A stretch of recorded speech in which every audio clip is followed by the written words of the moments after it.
तो याद करते हैं हम अपने आध्यात्मिक गुरु श्रील प्रभुपाद जी को, और साथ ही साथ आचार्यों को, शिक्षा गुरुओं को, दीक्षा गुरुओं को, सबको याद करते हैं, सबको नमन करते हैं। और श्री श्री राधा गोविंदा मंदिर बेंगलोर के अध्यक्ष नमो निष्ठा प्रभु जी को नमन करते हैं। और आप सभी भक्तों का स्वागत करते हैं और पांचांग प्रणाम करते हैं। तो हमने कल पढ़ा था दूसरा अध्याय। दूसरे अध्याय में भगवान ने बताया था हमें सांख्य योग के बारे में, बुद्धि योग के बारे में, कि जो भी हम निष्काम कर्म अगर करते हैं तो प्रतिक्रियाएं उसकी नहीं होती हैं। क्यों? क्योंकि बिना फल की इच्छा से कर्म करते हैं, प्रतिक्रियाओं से बचा जा सकता है। कैसे? फल से विरक्त रह के। प्रतिक्रियाएं क्या होती है? कर्म के बंधन लगते हैं, कर्मों का बंधन लग जाता है प्रतिक्रियाओं में। इसलिए ऐसे कर्म करें जो बंधन नहीं लगे। और इस योग में कोई नुकसान नहीं है। क्यों? क्योंकि नेहा विक्रम नाशस्ते प्रतवायो न विद्यते स्वल्पम प्रयस्य धर्मस्य त्रायतो भयतो। प्रयास में कोई हानि नहीं होती है, कोई कमी नहीं होती है। थोड़ा सा भी अगर उन्नति की तो भयानक भय, जन्म मृत्यु जरा व्याधि से मुक्ति मिलती है। और व्यवसायत्मिका बुद्धि लेके हा कुरुनंदना बहुशाखा अनांत बुद्धियो व्यवसायिना। तो व्यवसायत्मिका बुद्धि होनी चाहिए, दृढ़ होनी चाहिए, एकाग्र बुद्धि होनी चाहिए। और उद्देश्य एक होना चाहिए। कुरु नंदन, कुरु की जो है वंश के वो अर्जुन भगवान कह रहे हैं। तो जिस जो दृढ़ प्रतिज्ञ रहते हैं वो भगवान के पास जाते हैं। और साथ ही साथ कहा गया कि निष्काम कर्म योग का अभ्यास कैसे करेंगे? कर्मणे वाधिकारस्ते माँ फलेषु कदाचन, माँ कर्म फल हेतु भूर, माँ ते संगो सत्व कर्मणि। तो कर करने पर अधिकार है आपका, फलों पर कोई अधिकार नहीं है। तो कर्मों से आसक्त न हो, कर्म के फलों से आसक्त न हो, तो जो भी परिणाम आएंगे आप उसको सहजता से स्वीकार कर पाएंगे। और 2.49 में भगवान ने कहा दूरेण हवर कर्म बुद्धि योगा धनंजय बुद्धो शरणमन्विच्छ कृपणा फल हेतवः। तो जो भी लोग रहते हैं वो सकाम कर्मों से और साथ साथ ऐसे कर्म जो फलों की इच्छा देते हैं, फल को भोगना चाहते हैं, वो लोग जो कर्म करते हैं उन कर्मों को मत करो। और क्या करो कि तुम शरण में आओ, भगवान की शरण में आओ। जो सकाम कर्मों के फल भोगना चाहते हैं वो कृपण है। अब यहाँ से अर्जुन थोड़ा सा समझते हैं कि ये भगवान क्या कह रहे हैं, इसको सोचते हैं कि भगवान कह रहे हैं कि इन कर्मों से दूर रहो। तो जो युद्ध मैं करूंगा, युद्ध भी तो सकाम कर्म है। कैसे युद्ध सकाम कर्म है? क्योंकि उसमें फल की इच्छा होती है कि जब हम जीत जाएंगे तो हम राज्य का भोग करेंगे। तो ये भी एक सकाम कर्म है। तो अर्जुन थोड़ा सा यहाँ पर कंफ्यूज हो जाते हैं। तो ये अध्याय का नाम कर्म योग है। योग जैसे हम जानते हैं, युक्त होना, किससे युक्त होना है? भगवान से। और ऐसे कर्म और ऐसी क्रियाएं जो भगवान के लिए करी जाती हैं, भगवान की सेवा में अर्पित की जाती हैं, वो कर्म योग कहलाती हैं। और जो कर्म फल हमें देते हैं वो कर्म फल बंधन के कारण होते हैं। और जैसे कि कल प्रश्न आया था कि हमने कोई पुण्य कर्म किया और दूसरे दिन पाप कर्म कर लिया तो संतुलित हो जाएगा? नहीं, ऐसा नहीं होता है। दोनों का फल भोगना पड़ता है। जैसे हमको दिखता है कि कोई गरीब है, कोई धनवान है, कोई सुंदर है, कोई कुरूप है, जीवन में तरह तरह के सुख दुख है, ये सब क्या है? ये सब कर्म बंधन के ही परिणाम होते हैं। और साथ ही साथ हमने स्थिति प्रज्ञ लोग जो होते हैं, जो स्थिति प्रज्ञ हैं, मुक्त आत्मा है, उनके बारे में पूछा था अर्जुन ने कि वो क्या भाषा, मतलब कि उनका लक्षण क्या है। और किम प्रभाषेत, क्या बोलते हैं, कैसे बोलते हैं, किम आसीत, कैसे बैठते हैं, किम ब्रजेत, कैसे चलते हैं। और उनके बारे में उत्तर भगवान ने दिया कि वो शुद्ध दिव्य चेतना में रहते हैं, समस्त कर्मों का परित्याग कर देते हैं, खुशी होने व प्रसन्न नहीं होते हैं, भय क्रोध उनको नहीं होता है, सुख दुख में अविचलित रहते हैं, स्थिर मुनि होते हैं, अच्छाई बुराई सुख दुख किसी भी द्वंद से प्रभावित नहीं होते हैं। और साथ ही साथ कहा गया कि वो कछुए की तरह होते हैं, अपने अंगों को संकुचित करके खोल के भीतर कर लेते हैं। जैसे कि कछुआ कोई परेशानी आता है तो सारे अंगों को अंदर कर लेता है, फिर उसको कितना भी लाठी लाठी डंडे भी लोग मारते हैं फिर भी उस पर असर नहीं करता है। उसी तरह से जो स्थिति प्रज्ञ होते हैं वो अपनी इंद्रियों को खींच लेते, इंद्रियों को अपने वश में कर लेते हैं।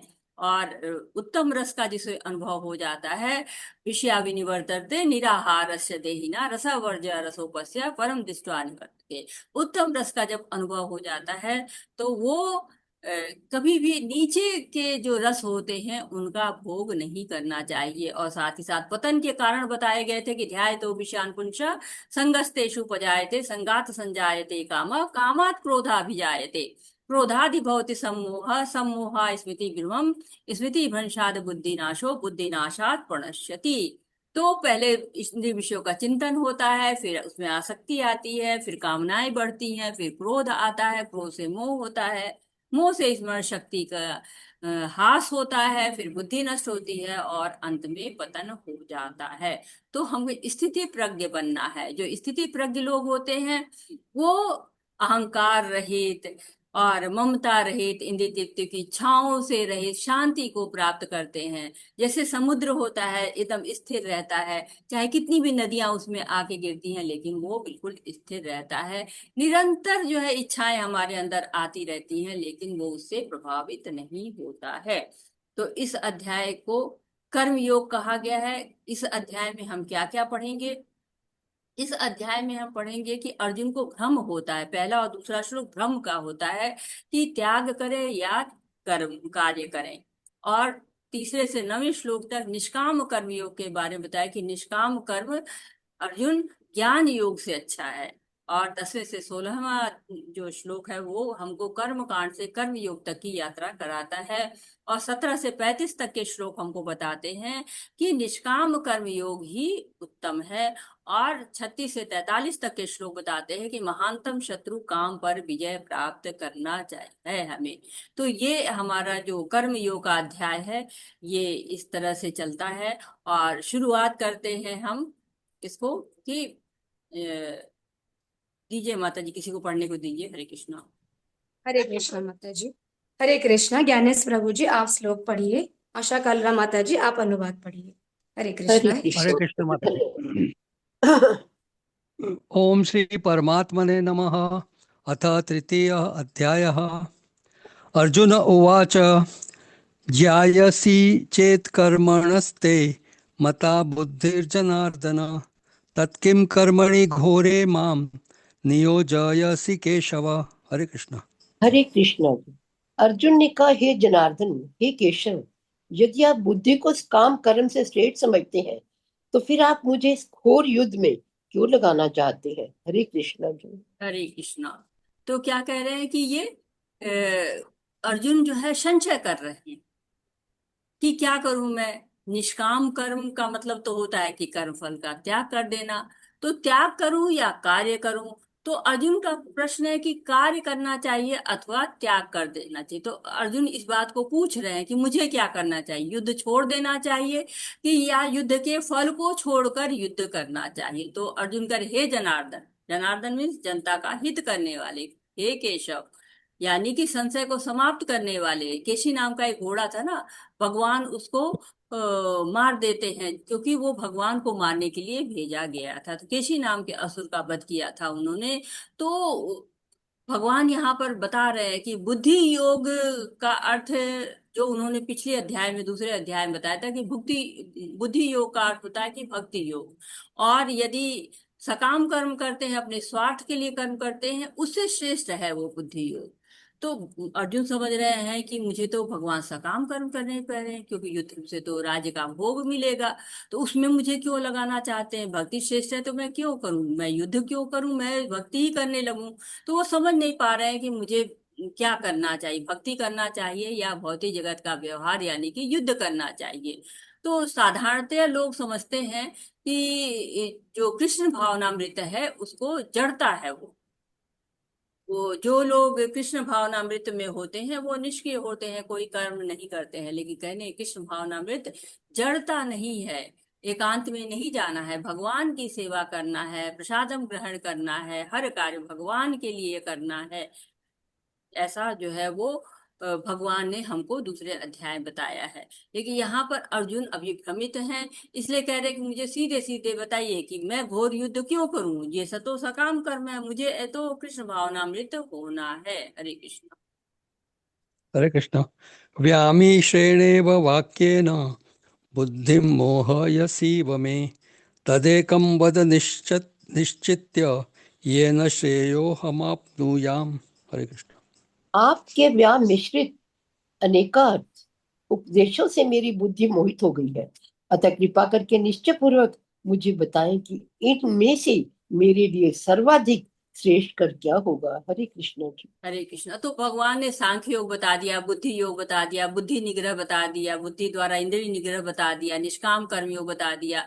तो विभिन्न मार्गों का वर्णन कर दिया हुआ है। जैसे कोई नया नया आता है, आपसे कुछ पूछता है कि बताइए ये रास्ता किधर जाता है, तो कहे ये रास्ता इधर से इधर जाओगे तो यहाँ पहुंच जाओगे, इधर से इधर जाओगे तो यहाँ पहुंच जाओगे, इधर से इधर जाओगे तो यहाँ पहुंच जाओगे। तो तुम्हें जाना कहाँ है, तुम निश्चित कर लो और आगे बढ़ जाओ, मैंने तुम्हें सारे रास्ते बता दिए। तो भगवान ने भी अर्जुन को सारे रास्ते बता दिए हुए हैं। लेकिन जो है कह रहे हैं अर्जुन कि मैं तो मोहित हो गया हूँ, मोहित यानी कि मैं तो भ्रमित हो गया हूँ। तो मुझे आपने इतने सारे मार्ग बता दिए हैं, हमको एक बता दिए, शेष जो मार्ग हो वो हमें बता दिए, शेयो हम जो शेष मार्ग है वो बता दी, तदेकम वद, एक बोलिए। मुझे इतने उपदेशों से मुझे नहीं समझ में आ रहा है कि मुझे किस तरफ जाना है, तो मुझे जो बढ़िया रास्ता कहते हैं ना, बेस्ट दिखाओ।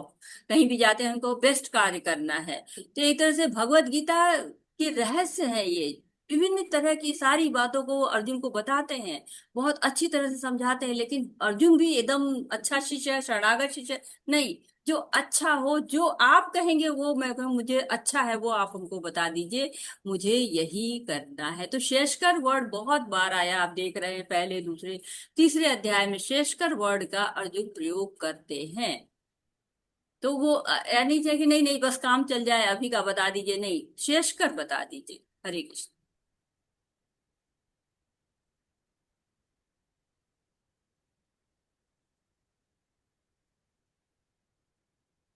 हरे कृष्ण।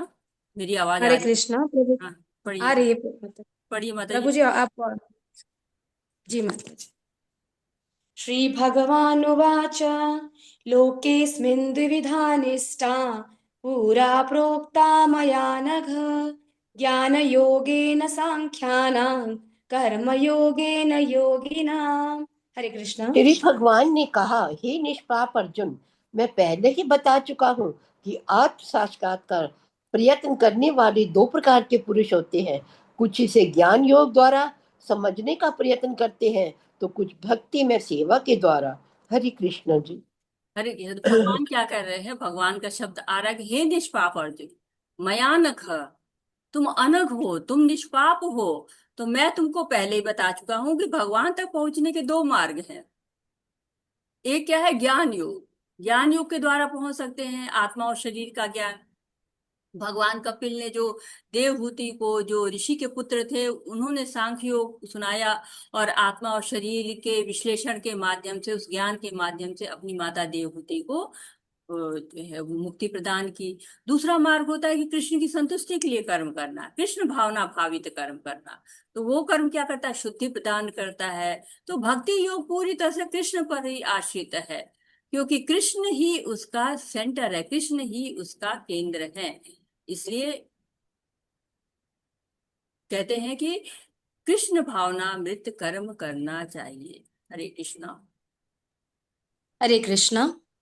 न कर्मणामनारम्भन् नैष्कर्म्यं पुरुषोऽश्नुते न च सन्न्यासनादेव सिद्धिं समाधिगच्छति। हरे कृष्ण। ना तो कर्म से विमुख होकर कोई कर्म फल से छुटकारा पा सकता है, और ना केवल संन्यास से सिद्धि प्राप्त की जा सकती है। हरे कृष्ण जी। हरे कृष्णा। तो ये कर्म के सिद्धांत यहाँ पर बताए जा रहे हैं। अर्जुन सोचते हैं कि युद्ध अलग है और भक्तिमय कर्म अलग है। युद्ध को भक्तिमय कर्म नहीं समझ रहे, सकाम कर्म समझ रहे हैं। तो कह रहे भक्ति के लिए तो हमें कर्तव्य का त्याग करना पड़ेगा, अर्थात जो है वो कर्मों से संन्यास लेना पड़ेगा। तो मैं तो भक्ति करूंगा। अर्जुन बचना चाह रहे हैं, युद्ध नहीं करना चाह रहे हैं। और कह रहे मैं सारे कर्म छोड़ दूंगा और भक्ति करने लगूंगा। लेकिन यहाँ भगवान कह रहे कि कर्म तो करना ही पड़ेगा, और ऐसा भी नहीं कि कर्म से विमुख हो गए तो कर्म फल से छुटकारा मिल गया, ऐसा नहीं। बहुत लोग सोचते हैं ना कि ना मैं कर्म करूंगा है ना मुझे कर्म फल का बंधन लगेगा। लेकिन नहीं, आ कहते हैं कि सन्यास जो है वो सिद्धि, सन्यास से सिद्धि कब मिलेगी? जब आप जो है पूरी तरह से इंद्रियों से के जो विषय हैं उनसे बिल्कुल नियंत्रण में हो, आप हो जाएंगे, मन नियंत्रण में हो जाएगा, तो फिर आप संन्यास से सिद्धि प्राप्त कर सकेंगे। लेकिन कर्म तो हर स्थिति में करना ही पड़ता है। जब कर्मों पर नियंत्रण, मन पर नियंत्रण, इंद्रियों पर नियंत्रण होता है, तब संन्यास से सिद्धि मिलती है। और भगवान ने पहले ही कह चुके हैं दूसरे अध्याय में कि कर्मण्येवाधिकारस्ते माँ फलेषु कदाचन माँ कर्म फल हेतु कुर्मा ते संगस्त कर्मणि। तो सन्यास में पहले शुद्धि चाहिए, बिना शुद्धि हुए तो सन्यासी बन ही नहीं सकते हैं। तो भगवान के लिए कर्म करो, धीरे धीरे शुद्ध होते जाओगे, भक्ति में दृढ़ता होती जाएगी। जैसे होता है कोई बीमार होता है, तो बीमार होता है तो धीरे धीरे दवा खाता है, दवा खाते खाते जो है ठीक हो जाता है एक दिन। उसी तरह से भक्ति करते करते धीरे धीरे जीव जो है वो शुद्ध होता चला जाता है। हरे कृष्णा। हरे कृष्ण। न हि कश्चित् क्षणम् अपि जातु निष्ठत्य कर्म कृत् कार्यते ह्यवसः कर्म सर्व प्रकृति जय गुणैः।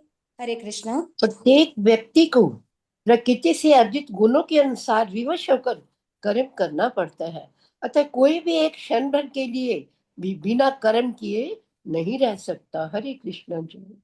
तो एकदम बिल्कुल ये सिद्धांत है कि कर्म किए बिना रह नहीं सकता कोई भी, कर्म तो करना ही पड़ेगा। तो हमारे शरीर के अंदर बाहर सब चलता रहता है, क्रियाएं चलती रहती हैं, पाचन होता है, श्वसन होता है, रक्त संचलन होता है। सब आप लोगों ने पढ़ा होगा अपने जब क्लासेस चलते हैं, जब आप बच्चे रहे होंगे, और जो लोग यूथ हैं उन लोगों का आज भी पढ़ रहे होंगे। तो ये सब क्रियाएं चलती रहती हैं, मानसिक चिंतन है चलता ही रहता है, कहीं भी बैठ जाइए मन जो है कहाँ कहाँ चला जाता है। तो क्रियाएं तो होती रहती है ना, हम सो रहे हैं वो भी एक क्रिया है, बैठे हैं वो भी क्रिया है, मोबाइल देख रहे हैं वो भी एक क्रिया है। तो प्रकृति के गुण के अनुसार हमको कर्म तो करना ही पड़ेगा। अर्जुन क्षत्रिय है तो युद्ध तो करना ही पड़ेगा चाहे जहां रहे, क्योंकि प्रकृति के तीन गुण सब में रहते हैं, अलग अलग मात्रा में रहते हैं। तो इन तीनों गुणों से ऊपर जाके ही हम शुद्ध सतोगुण में आते हैं। ये गुण हमको विवश करते हैं कि कर्म करो, और शरीर निर्वाह के लिए तो कर्म करना ही होता है। तो हम जानते हैं कि कर्मों की गति को हम जानते हैं कि कोई भी एक क्षण बिना कर्म किए बिना नहीं रह सकता है। हरे कृष्णा। हरे हरे कृष्ण। कृष्ण माता। मैं हाँ प्रभु जी पढ़िए। मेरा नेटवर्क चला पढ़िए गया था माता जी। जी, पढ़िए प्रभु जी। हरे कृष्ण। फिर कौन सा पांचवा चल रहा है क्या? नहीं नहीं, छठा। छठा, हाँ। हरे कृष्णा। यस्त्विन्द्रियाणि मनसा नियम्यारभतेऽर्जुन कर्मेन्द्रियैः कर्मयोगम् असक्तः स विशिष्यते। हरे कृष्ण। कौन सा सा पढ़ पहले दिया वाला पर? प्रभु जी। प्रभु जी आपने 7 वाला पढ़ा, 6 वाला पढ़िए, अच्छा, कर्मेंद्रिय में। हाँ हाँ, क्षमा कीजिए। कर्मेन्द्रियाणि संयम्य य आस्ते मनसा स्मरन् इंद्रियार्थान् विमूढ़ात्मा मिथ्याचारः स उच्यते। हरे कृष्ण। जो कर्मेंद्रियों को वश में तो करता है, किंतु जिसका मन इंद्रिय विषयों का चिंतन करता रहता है, वह निश्चित रूप से स्वयं को धोखा देता है और मिथ्याचारी कहलाता है। हरे कृष्ण जी। हरे कृष्णा। तो भगवान मिथ्याचारी कह रहे हैं, सोचिए कि भगवान कितने कठोर शब्दों का प्रयोग कर रहे हैं कि जो कर्मेंद्रियों को वश में तो करता है लेकिन मन कहाँ रहता है? इंद्रियों में लगा रहता है, इंद्रिय विषयों का चिंतन करता रहता है।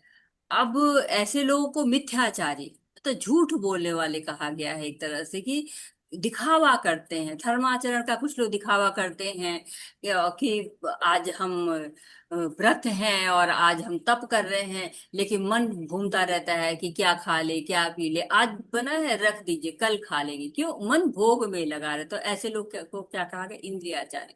बलपूर्वक लोग रोक लिया इंद्रियों को, पर्वत पे जाके बैठ के, नदी किनारे बैठ गए, लेकिन मन कहाँ है कि अरे ये चीज खा लेते, ये चीज पहन लेते, रसगुल्ला खाते बड़ा आनंद आता, और अगर हम वहां होते तो मेरे को आज पार्टी हो रही होती। तो ये क्या है, वैराग्य फल्गु वैराग्य है। जैसे बंदर कहा जाता है, मरकट वैराग्य कहा जाता है कि बंदर है, वैरागी है, और उसके पास कहते हैं कि उसके पास तो ना कोई घर है, ना कोई भंडारा है, ना कोई कपड़ा है, देखने में तो बिल्कुल वैरागी है, परंतु तो हमेशा इस ताक में रहते हैं। आप वृंदावन वगैरह में चले जाइए तो हमेशा ताक में रहते हैं कि कुछ मिले और दिखे और झपट ले। उनके काम की चीज नहीं होती, मोबाइल वगैरह भी ले लेते हैं, बैग्स ले लेते हैं जो उनको खाने को नहीं, लेकिन वो जानते हैं कि इसके बदले में मुझे खाने को मिलेगा। तो ये वैराग्य कैसा है, एक तरह से मरकट वैराग्य है। फल्गु वैराग्य भी लोग करते हैं, जैसे फल्गु नदी है, तो फल्गु नदी में ऊपर ऊपर तो बालू दिखाई देती है, अंदर उसके पानी रहता है। जब आप कुछ बालू को निकालिए तो ऊपर अंदर पानी रहता है। वैसे ऊपर ऊपर तो धर्म का आचरण कर रहे हैं, लेकिन मन के अंदर अभी बाकी है कि हाँ ये भोग कर लेते, ये भोग कर लेते। तो ये एक तरह से फल्गु वैराग्य है। इसके बदले में अब दूसरे वैराग्य की बात की जा रही है। वो वैराग्य क्या कहता है, हरे कृष्णा। हरे कृष्ण। यस्त्विन्द्रियाणि मनसा नियम्यारभतेऽर्जुन कर्मेन्द्रियैः कर्मयोगम् असक्तः स विशिष्यते। हरे हरे कृष्ण। कृष्णा। हरे कृष्णा, धन्यवाद आशा माता जी। हरे भावेश कृष्ण। प्रभु जी धन्यवाद आप माता जी। पढ़िए। धन्यवाद माता जी। भावेश प्रभु जी आप पढ़िए। हरे कृष्णा।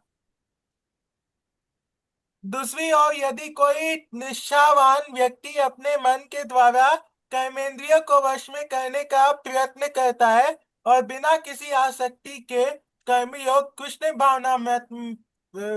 भावनामृत में प्रारंभ करता है तो वे अति उत्सुक है। हरे कृष्णा। हरे कृष्णा। तो ये उन लोग की बात होती है जो दूसरे प्रकार का वैराग्य करते हैं, कि उनका वैराग्य ऐसा होता है कि वो भगवान से जुड़ जाए, जो कुछ भी उनके पास होता है उन सारी चीजों को भगवान में लगा देते हैं। और ऐसे लोगों को लगा कि निष्ठावान व्यक्ति मन के द्वारा कर्मेंद्रियों को वश में करने का प्रयास करता है। तो ऐसे लोग क्या करते हैं, अपनी आसक्ति को भगवान को समर्पित कर देते हैं। और इसको अति उत्कृष्ट माना जाता है। कहते हैं अनासक्त विषयान यथारहम उपयुंजते निर्बंध कृष्ण संबंधे युक्तम वैराग्य उच्यते। और इसके बदले में एक तो ये क्या, युक्तम पैरा, जो भी सामान मिल गया, जो भी फूल है, फल है, कपड़े हैं, मिठाइयां हैं, ऑर्नामेंट्स है, सब भगवान को समर्पित अनासक्त भाव से भगवान की सेवा अपनी इंद्रियों से करना है। कहते हैं ना कि अ, जीवन हमको मिला हुआ है, एक हमारा जीवन निर्धारित किया गया है, उसमें उतना ही भोग करें जितना कि भगवान के द्वारा हमारे लिए कोटा निर्धारित किया गया है।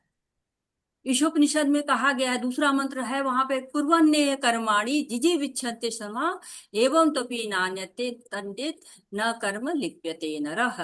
तो जितना निर्धारित है, जितना कोटा भगवान ने दिया है उतना ही भोग करिए। तो कई लोग कहते हैं कि हमको कैसे पता चलेगा कि कितना हमारा कोटा निर्धारित है।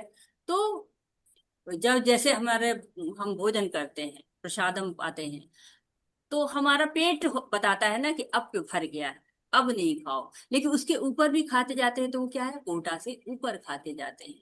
अगर हमारा काम दो कपड़ों में चल सकता है लेकिन हम कपड़ों पे ढेर लगा जाते हैं तो क्या है, कोटा से अधिक हम ले रहे हैं। और जब हम कोटे से अधिक कार्य करते हैं तो वो हमारे लिए कर्म बंधन का कारण बनता है। तो हमें युक्त वैराग्य करना है। हमें ऐसा वैराग्य नहीं करना कि एकादशी का उपवास किया और मन में तरह तरह के व्यंजन याद आ रहे हैं। तो हमें इस तरह के वैराग्य से दूर रहना है। हरे कृष्णा। हरे कृष्ण। नियतं कुरु कर्म त्वं कर्म ज्यायो यकर्मणः शरीरयात्रापि च ते न प्रसिद्ध्येद कर्मणः। हरे कृष्ण। अपना नियत कर्म करो, क्योंकि कर्म न करने की अपेक्षा कर्म करना श्रेष्ठ है। कर्म के बिना तो शरीर निर्वाह भी नहीं हो सकता। हरे कृष्णा। अरे ये तो नियत कर्म करना है। उससे क्या होता है, आत्मा की हाँ। शुद्धि होती है, सामाजिक संतुलन होता है। क्योंकि यदि कर्म नहीं किए जाए ना, बैठे भी रहे ना, तो वो भी एक कर्म है। और शरीर निर्वाह के कर्म तो करने ही पड़ेंगे। तो अर्जुन से भगवान कतई ये नहीं कह रहे कि अर्जुन तुम युद्ध मत करो, मैं कोई दूसरा जो है सोल्यूशन निकालता हूँ, नहीं। वो बता रहे हैं कि कर्म कैसे किया जाए, कर्म करने की विधि बता रहे हैं। तो भक्ति में कुछ भी छोड़ना नहीं है, न घर न परिवार न समाज न रिश्तेदार, कुछ भी नहीं छोड़ना है। क्या करना है? कृष्ण को अपने कार्यों में जोड़ना है। जो भी आप कर रहे हैं वो कृष्ण के लिए करें। तो वो एक तरह से ये हमारे लिए है। हम अर्जुन भी गृहस्थ है, हम भी गृहस्थ हैं। गृहस्थों के लिए भी एक तरह से है कि गृहस्थ आश्रम में रहते रहते हम कैसे कर सकते हैं। क्योंकि गृहस्थ आश्रम में लोग कहते हैं हमारे पास समय नहीं है, हम कैसे करें, हमारे पास कई बंधन है। लेकिन भगवान कह रहे नहीं, जो गृहस्थ है वो भी भक्ति कर सकता है। हरे कृष्ण। हरे कृष्ण। यज्ञार्थात् कर्मणोऽन्यत्र लोकोऽयं कर्म बन्धनः तदर्थं कर्म कौन्तेय मुक्तसंगः समाचर। हरे कृष्ण। श्री विष्णु के लिए यज्ञ रूप में कर्म करना चाहिए, अन्यथा कर्म के द्वारा इस भौतिक जगत में बंधन उत्पन्न होता है। अत हे कुंती पुत्र, उनकी प्रसन्नता के लिए अपने नियत कर्म करो, इस तरह तुम बंधन से सदा मुक्त रहोगे। हरे कृष्णा। हरे कृष्णा। आगे वाला भी पढ़ लीजिए प्रभु जी। हरे कृष्ण। सह यज्ञाः प्रजाः सृष्ट्वा पुरोवाच प्रजापतिः अनेन प्रसविष्यध्वमेष वोस्त्विष्ट कामधुक्। हरे कृष्ण।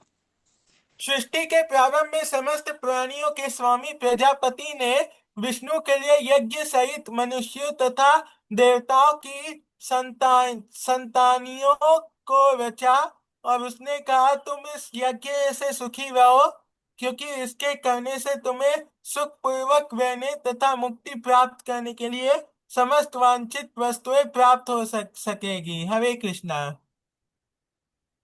हरे कृष्णा प्रभु जी, बहुत बहुत धन्यवाद। तो यहाँ पर बताया जा रहा है कि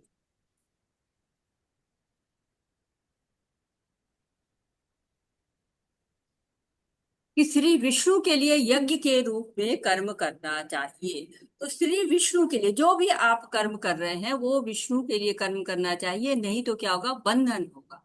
तो ये बंधन मुक्त करने का श्लोक है कि हमें कर्म कैसे करने चाहिए। हम भगवान के लिए कर्म कर रहे हैं तो हमें किस प्रकार करना चाहिए। जैसे धर्म अर्थ काम और मोक्ष, ये चार पुरुषार्थ होते हैं। तो कहते हैं अर्थ ऐसे उपजाए जो धर्म के अनुसार हो, और कामनाएं ऐसी हो जो मोक्ष की तरफ ले जाए। तो जो भी हम कर्म करते हैं, कहते हैं कि यज्ञो वै विष्णु, विष्णु के लिए कर्म करना चाहिए। एक तरह से अब आप जो आ रहे हैं श्लोक जो है उसमें 10वें श्लोक से लेके और आगे के श्लोकों में एक तरह से बताया जाएगा कि 16वें श्लोक तक कि कर्म कांड से कैसे कर्म योग तक पहुंच सकते हैं। तो भगवान की, विष्णु की संतुष्टि के लिए कर्म करें तो बंधन नहीं लेगा। कलयुग में कौन सा यज्ञ सबसे अच्छा है? हरे कृष्णा, कोई बताएगा कलयुग में कौन सा सबसे अच्छा यज्ञ कहा गया है? हरे कृष्ण। हरिनाम हरे कृष्ण। संकीर्तन यज्ञ। संकीर्तन। संकीर्तन यज्ञ हरिनाम संकीर्तन। संकीर्तन यज्ञ, बिल्कुल सही कह रहे हैं, नाम संकीर्तन यज्ञ। हाँ जी प्रभु जी, क्या कह रहे हैं आप? श्रवणम श्रवण कीर्तन। श्रवण की हरे कृष्ण माता जी, संकीर्तन यज्ञ संकीर्तन यज्ञ, संकीर्तन यज्ञ को सबसे कैसे अच्छा करते है। हैं? संकीर्तन यज्ञ हरे हरि कृष्ण। नाम संकीर्तन माता जी, हरि नाम संकीर्तन। हरि नाम, बिल्कुल सही कह रहे हैं, हरि नाम संकीर्तन करना है। हरि नाम मने हरे कृष्णा कृष्ण कृष्णा कृष्णा हरे हरे, कृष्णा हरे हरे, हरे हरे राम राम हरे हरे राम, राम हरे राम, राम राम राम राम हरे हरे। हरे हरे। तो ये संकीर्तन यज्ञ करना है। वैदिक शास्त्रों में कहा गया है, भागवतम में भी इसको कहा गया है कि हमको संकीर्तन यज्ञ करना चाहिए। और आपको वैदिक शास्त्रों में, वेदों में कहा गया है, और चैतन्य महाप्रभु ने हमको इस यज्ञ को दिया हुआ है। भागवतम में कहा गया कृष्णावर्तुषा कृष्णम सांगोपांगा शास्त्र पार्षदम यज्ञ संकीर्तनम प्राये जंती ही सुमेधशा। तो जो सुमेधशा होते हैं, जो बुद्धिमान होते हैं, वो भगवान का संकीर्तन यज्ञ करते हैं। तो प्रकृति में देखिए यज्ञ के लिए सारी व्यवस्थाएं हैं, जितनी भी चीजें आवश्यक है वो प्रकृति में हमें पाई जाती हैं। कहते हैं कि आप बिना यज्ञ किए इस प्रकृति में, इस जीवन में भी आप सुखपूर्वक नहीं रह सकते। तो बताइए, जब आप इस जीवन में भी बिना यज्ञ के नहीं रह सकते हैं, क्यों? क्योंकि जब आप यज्ञ करते हैं तो देवता प्रसन्न होते हैं और हमें धन धान या जो भी हमें इस जीवन के लिए आवश्यक होता है वो हमें देते हैं। तो हमें बिना यज्ञ के हम नहीं रह सकते। सतयुग में यज्ञ क्या था? ध्यान करना। और त्रेता में यज्ञ करना। और द्वापर में अर्च विग्रह की सेवा करना। और कलयुग में संकीर्तन यज्ञ। कहते हैं ना कि कलयुग केवल नाम आधारा, कलयुग में नाम ही आधार है। केवल भगवान का नाम लीजिए और आप मुक्ति पा सकते हैं। हरे कृष्ण। हरे हरे कृष्णा। कृष्णा। धन्यवाद, धन्यवाद ज्ञानेश प्रभु जी। धन्यवाद हरे भावेश कृष्णा प्रभु माता जी। जी। हरे हरे कृष्णा। कृष्णा। अत्रे माता जी आप श्लोक पढ़िए। डॉक्टर मधु कपूर माता जी आप अनुवाद पढ़िए। हरे कृष्णा। हरे कृष्ण। देवानि भावयतानेन ते देवा भावयन्तु मखा परस्परं भावयन्त श्रेयः परम् अभप्स्यथ। हरे कृष्ण।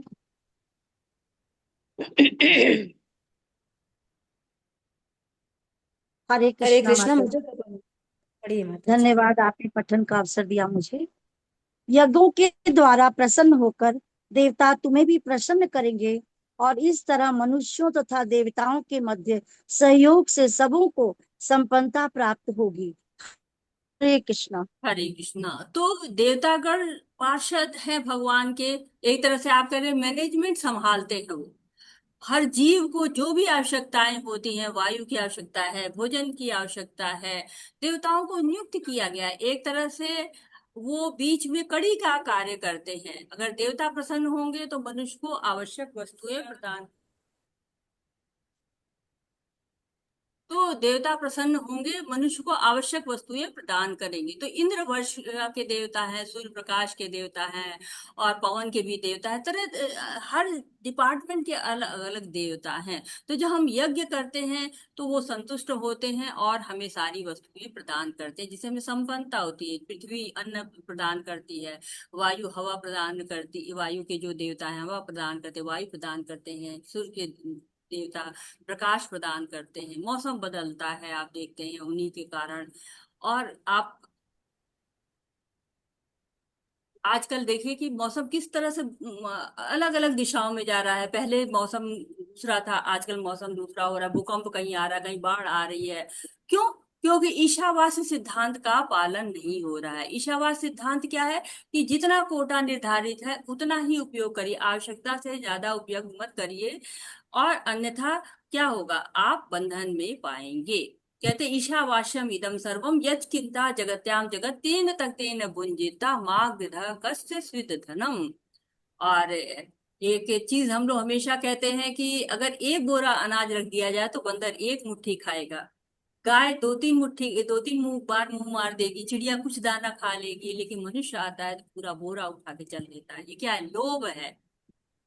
आप जगह जगह देखते हैं ना कि कहीं पे कहते हैं कि टमाटर बहुत ज्यादा पैदा हुए और नहीं अच्छे दाम मिले तो उठा के फेंक दिया, लेकिन लोगों में वितरित नहीं करेंगे, दूसरों की सहायता नहीं करेंगे। ये क्या है? ये पूर्ण भौतिकता है। और संपन्नता के लिए हमें सहयोग चाहिए देवताओं के, और जो है वो मनुष्यों के बीच सहयोग से सबको संपन्नता प्राप्त होती है। हरे कृष्ण। इष्टानि भोगानि ह्यो देवा दास्यन्ति यज्ञभाविताः तैर्दत्यान् प्रदावैभ्यो यो भुङ्क्ते स्तेन एव सः। हरे कृष्ण।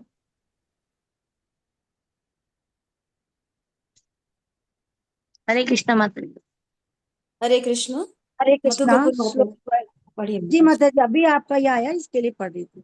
हरे कृष्णा। श्लोक 12। जीवन की विभिन्न आवश्यकताओं की पूर्ति करने वाले विभिन्न देवता यज्ञ संपन्न होने पर प्रसन्न होकर तुम्हारी सारी आवश्यकताओं की पूर्ति करेंगे, किंतु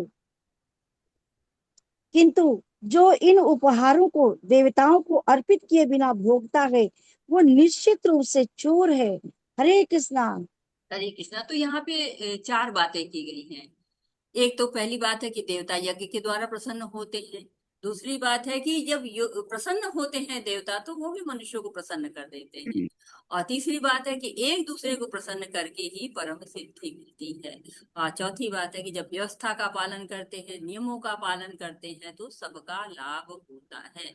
और दोबारा एक जो है और कठोर शब्द आ रहा। पहले भगवान ने मिथ्याचारी कहा कि जो इंद्रियों पर नियंत्रण नहीं रखते हैं, कृत्रिम नियंत्रण करते हैं, मन वश में नहीं है, मन भोग की इच्छा में लगा हुआ है, भगवान को अर्पित नहीं कर रहे हैं, स्वयं को प्रयोग कर रहे हैं, वो क्या है? वो चोर। क्यों? क्योंकि भगवान को ही नहीं अर्पित कर रहे हैं। कोई चीज किसी की है, अगर आप उसको अर्पित नहीं कर रहे, उसको दे नहीं रहे हैं, अपने स्वार्थ के लिए इस्तेमाल करते, तो क्या कहा? चोर कहा जाता है। तो यहाँ पर भी कह रहे हैं कि भगवान ने आपको बुद्धि दी है, भगवान ने शरीर दिया है, उसकी व्यवस्था की हुई है कि वो अच्छी तरह चले, उसके लिए जल दिया, वायु दिया, भोजन दिया, प्रकाश दिया। तो हमारा जीवन तो इन्हीं चीजों पे चलता है ना। तो हमें भगवान का ऋणी होना चाहिए, उनको अर्पित करके हमें भोजन करना चाहिए, अपने जीवन को अर्पित करना चाहिए, अपने समय को, अपनी बुद्धि को अर्पित करना चाहिए। माता पिता हैं, बच्चे का पालन पोषण करते, तो बच्चा क्या होता है? ऋणी होता है। कहते हैं ना, मातृ पितृ ऋण चुकाना है, सेवा करना है उनको, मृत्यु के उपरांत पिंड दान करना है, जीवित रहते उनके पालन पोषण का ध्यान रखना है। वैसे ही अगर हम देवताओं को उनका भाग देते हैं, उनको अर्पित करते हैं, तो वर्षा, जल, वायु, प्रकाश देते हैं, हमारी आवश्यकताओं की पूर्ति करते हैं, तो हमें उनको प्रसन्न करना चाहिए। जब किसी को कोई चीज हमें देता है तो हम क्या कहते हैं? थैंक यू कहते हैं। तो हमें देवताओं को भी थैंक यू करना चाहिए, भगवान को भी थैंक यू करना चाहिए। क्यों? भगवान के द्वारा दिया गया है, तभी देवता हमको दे पा रहे हैं। लेकिन हाँ, देवता दे रहे हैं तो उनको भी थैंक यू करना, क्योंकि उनके माध्यम से हमारे पास आ रहा है। और भगवान को क्या चाहिए? भगवान को बस प्रेम और भक्ति चाहिए, भगवान को और कुछ नहीं चाहिए आपसे। लेकिन बिना अर्पित किए हुए जो भोगता है, वो निश्चित रूप से चोर है। तो सोचिए, चोरी नहीं करनी है, सब कुछ अर्पित करते हुए फिर अपने आप को प्रयोग करना है। हरे कृष्णा। यज्ञशिष्टाशिनः सन्तो मुच्यन्ते सर्वकिल्बिषैः भुञ्जते ते तवं पापा ये पचन्तात्मकारणात्। हरे कृष्ण। श्लोक 13। हरे कृष्णा। भगवान के भक्त सभी प्रकार के पापों से मुक्त हो जाते हैं, क्योंकि वे यज्ञ में अर्पित किए भोजन प्रसाद को ही खाते हैं। अन्य लोग जो अपने इंद्रिय सुख के लिए भोजन बनाते हैं, वे निश्चित रूप से पाप खाते हैं। हरे कृष्णा। हरे कृष्णा। तो अब भगवान एक और स्ट्रॉन्ग वर्ड लेके आए कि पाप खाते हैं। जब भगवान को अर्पित हो जाता है भोजन, भगवान को अर्पित हो गया, तो क्या हो गया? महाप्रसाद बन गया। महाप्रसाद को खाना चाहिए, हमें पाप नहीं खाना चाहिए, सब कुछ भगवान को अर्पित करके खाना चाहिए। तो परीक्षित महाराज जी जैसे से कहते हैं, सुखदेव गोस्वामी जब भागवतम सुनाते रहते हैं, तो कहते हैं, महाप्रसादो गोविंद नाम स्वल्प पूर्ण इदम राजन। राजन, ये पुण्य है जो महाप्रसाद गोविंद का जो खाता है, थोड़ा सा भी मिल जाए ना, स्वल्प मिल जाए, हल्का थोड़ा सा मिल जाए ना, तो बहुत बड़ा पुण्य मिल जाता है। लेकिन अगर आप बिना अर्पित किया भोजन खा रहे हैं, तो पुंजते ते तो हम पापा, पाप खाने के समान है। जब हम अन्न खाते हैं ना, जब अन्न खाते हैं, जब हम अन्न बनाते हैं, भोजन बनाते हैं, तो कई पाप हो जाते हैं। तो जो भगवान को अर्पित हो जाते हैं ना, वो सारे पाप नष्ट हो जाते हैं। क्योंकि कई कार्य ऐसे होते हैं जिनमें हम पाप हो जाते हैं। कहते कि 100% अहिंसक तो कोई हो ही नहीं सकता है, 100% अहिंसा हो ही नहीं सकती है। तो कुछ ना कुछ छोटे छोटे पाप होते रहते हैं, वो पाप कैसे जाएंगे? तो हमें अर्पित कर दिया, अर्पित कर दिया, हमारे पाप समाप्त हो गए, कृष्णटेरियन हो गया खाना। न हमें जो है नॉन वेजिटेरियन खाना है, न वेजिटेरियन खाना, हमें कृष्णटेरियन खाना है, प्रसादम खाना है हमको। भोग लगा दिया, उच्छिष्ट बन गया। जो और नारद मुनि थे, उन्होंने भक्ति वेदांतों का एक बार उच्छिष्ट खाया और उनको भगवान के दर्शन हो गए। तो हम भी अगर उच्छिष्ट खाएंगे तो हमारे पाप तो कट ही जाएंगे कम से कम। हरे कृष्णा। अन्नादि भवति भूतानि पर्जन्यादन्न संभवः यज्ञात् भवति पर्जन्यो यज्ञ कर्म समुद्भवः। हरे कृष्ण। हरे कृष्णा। श्लोक 14। सारे प्राणी अन्न पर आश्रित है, जो वर्षा से उत्पन्न होता है। वर्षा यज्ञ संपन्न करने से होती है, और यज्ञ नियत कर्मों से उत्पन्न होता है। हरे कृष्णा। हरे कृष्णा। तो बताया गया है, यज्ञ चक्र की बात यहाँ पर हो रही कि सारे प्राणी क्या है? अन्न पर आश्रित होते हैं। तो आप जानते हैं कि बिना खाए हुए तो हम चल नहीं सकते हैं। और साथ ही साथ क्या होता है कि जो वर्षा से उत्पन्न होता है, जब वर्षा होती है ना, तभी अन्न होता है। कहते हैं ना, किसान देखता रहता है कब वर्षा होगी, तो फिर अन्न आएगा। और वर्षा यज्ञ संपन्न करते, जब यज्ञ संपन्न करते जो देवता होते हैं प्रसन्न होते हैं और वर्षा करते हैं। और यज्ञ कैसे होते हैं? नियत कर्मों से। नियत कर्म यानी जो वेदों में लिखे हुए कर्म होते हैं उनसे होती है। और हरे कृष्णा पढ़ते हैं। कर्म ब्रह्मोद्भवो विद्धि ब्रह्माक्षर समुद्भवम् तस्मात् सर्वगतं ब्रह्म नित्यं यज्ञे प्रतिष्ठितम्। हरे कृष्ण। हरे कृष्णा। धन्यवाद मधु कपूर माता जी। उषा पारेख माता जी, आप पढ़िए अनुवाद। हरे कृष्णा। धन्यवाद माता जी आपका। हरे कृष्णा।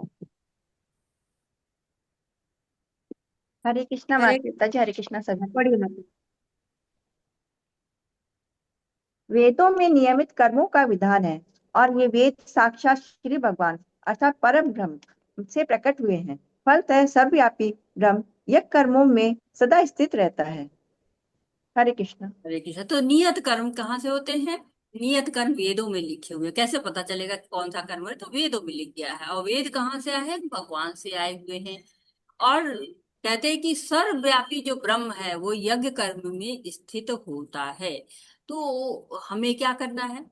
एक तरह से पूरा एक चक्र चलता है कि अन्न पर, प्राणी अन्न पर है, फिर अन्न वर्षा से होता है, वर्षा यज्ञ से होती है, यज्ञ नियत कर्म से होते हैं, नियत कर्म वेद में लिखे हैं, वेद भगवान से प्रकट होते हैं। और जब हम वो अन्न को भगवान को अर्पित करते हैं वो प्रसादम बन जाता है, अन्न से मनुष्य का शरीर बनता है। और जब प्रसाद ग्रहण करते हैं तो वो मनुष्य जो है वो शुद्धि करता है, उसके अंदर शुद्धि आती है। तो वेदों में विधान है और इसका पालन यज्ञ चक्र की बात है। एक तरह से हम चाहते तो जैसे हम लोगों ने पीपीटी से लेवल 1 में पढ़ा था वैसे हम पढ़ सकते थे, लेकिन भगवत गीता में क्या लिखा हुआ है, भगवत गीता कैसी है, इसका अवलोकन करने के लिए हम इस तरह से आपको इस रूप में भगवत गीता यथारूप पढ़ाते हैं, ताकि आप समझ सके कि प्रभुपाद जी ने हमको कितनी अच्छी तरीके से ये यथारूप भगवत गीता दी हुई है और कितने आसान शब्दों से हम उसको समझ सकते हैं। क्योंकि भगवत गीता लोग सोचते हैं कि पढ़ना बहुत ही मुश्किल है, संस्कृत नहीं आती है, श्लोक कैसे पढ़ेंगे। लेकिन जब हम यहाँ पर पढ़ते हैं तो हम वो सब चीजें बहुत आसान लगने लगती हैं और रोचक लगने लगती हैं। हरे कृष्ण।